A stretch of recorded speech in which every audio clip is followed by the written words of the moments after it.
એ નિર્દોષ મન જે છે એ ભગવાનને બહુ ગમે છે. હું કહું અહીંયા બેઠા પછી તમને ને મને કનૈયો જો બહુ વાલો હોય ને તો જીવનમાં એક વસ્તુ રાખો, નિર્દોષતા. ગીતાનું પ્રસિદ્ધ શબ્દ છે નિર્દોષમ હિ સમબ્રહ્મ. જ્યાં સુધી અંદર કપટ ભરેલું હશે ને ત્યાં સુધી ભગવાન ક્યારે આપણી પાસે આવશે જ નહીં. એટલે નિર્દોષ થઈ જાઓ. કેવા નિર્દોષ? તો કે બાળક જેવા. બાળકો કદાચ 2-5 મિનિટ બાંધ્યા હોય ને તો પણ અડધી કલાક પાછા ભેગા થઈ જાય. અને આપણે તો વટના પૂંછડા એવા ને વાત જવા દો, હું ન જાઉં તો પડી રે ઘરે. હંમેશા યાદ રાખજો, સુખી થવા માટે થોડા આમ હસતા રહો, એકબીજાના પ્રત્યે લાગણી રાખો. હમણાંની જ કથા મારી વાલ્મીકી રામાયણ, હમણાં 31 તારીખે પૂરી થઈ મારી વાલ્મીકી રામાયણ. ત્યારે છેલ્લા દિવસે મેં લોકોને એક મેસેજ બહુ સરસ મજાનો આપ્યો. કદાચ મને વ્યક્તિગત એવી રીતના જીવવું ગમે છે.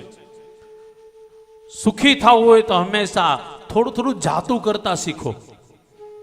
60-70 વર્ષ સુધી ત્યાં સુધી આપણે આમ પકડી રાખીએ, મારો આના ઘેરે ન જાઓ. ભગવાન કે હવે ગુજરવાનો ટાઈમ આવ્યો તારે.